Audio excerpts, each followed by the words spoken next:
I'm announcing a historic action to rescue our nation's capital from crime, bloodshed, bedlam, and squalor, and worse. This is Liberation Day in D.C., and we're going to take our capital back. We're taking it back. President Trump declaring a public safety emergency in the nation's capital, announcing he is sending the National Guard troops to the streets of Washington, D.C., claiming that crime is out of control there. Joining us now is NBC Washington correspondent Barr. And Alice, the president, good morning to you, first of all. The president saying he has the power to do this under what's called the District of Columbia Home Rule Act. Break down this justification of this move for us, and how soon could we see those troops in the streets of D.C.? So, good morning, Chesley. President Trump does have direct access and control and authority over the D.C. National Guard, unlike in any of the states, because of the fact that D.C. is not a state.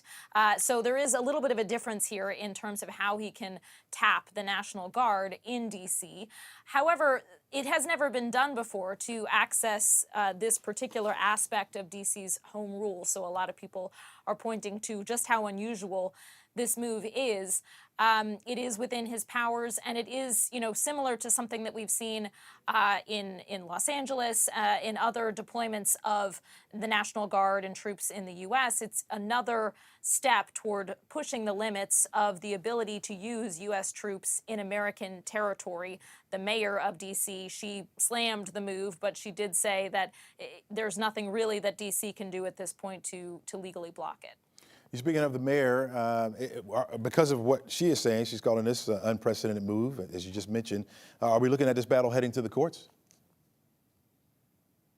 So we do know that the D.C. Attorney General talked about looking into potential legal options. But again, D.C. Mayor Muriel Bowser said that while this was unsettling and unprecedented, she said it wasn't particularly surprising and that she intends to comply with the president's move here and didn't see necessarily a legal pathway to try to challenge this, though the Attorney General of D.C. is looking into potential options. Yeah. Is this a situation where we could see some congressional intervention in here? And what are the folks on Capitol Hill saying about this situation? So certainly there's a lot of pushback from Democrats on Capitol Hill, and we've heard a number of Democrats arguing that maybe this is another attempt at distraction from still trying to move the narrative on from trying to get the Epstein files released. We heard that from Jamie Raskin, who is a Democratic representative from Maryland, near the District of Columbia. But in order to deploy the National Guard here for 30 days, that does not require intervention from Congress, any congressional authority. If President Trump wanted to extend the deployment of National Guard troops in D.C. beyond 30 days, at that point, then Congress would have to step in and give authority.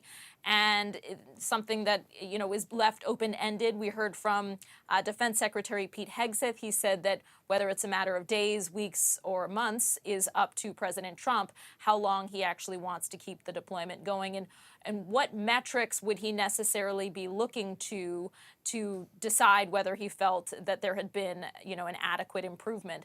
We did hear from the head of the police union here in Washington, D.C., who said that while there has been a lot of reporting about the fact that crime statistics are down, and that earlier this year in January, the U.S. Attorney's Office said that crime was at a 30-year low in D.C., violent crime. Metro Police said there had been a 26% drop in violent crime since last year. The head of the police union says that that's not the feeling on the ground, that he thinks that any talk of a recent drop in crime is in fact preposterous, but that he said it would take more than 30 days to really get a turnaround, and what D.C. police would need is more resources, more officers, and more long-term help. All right, Barr, really appreciate your insight on this. Thanks so much.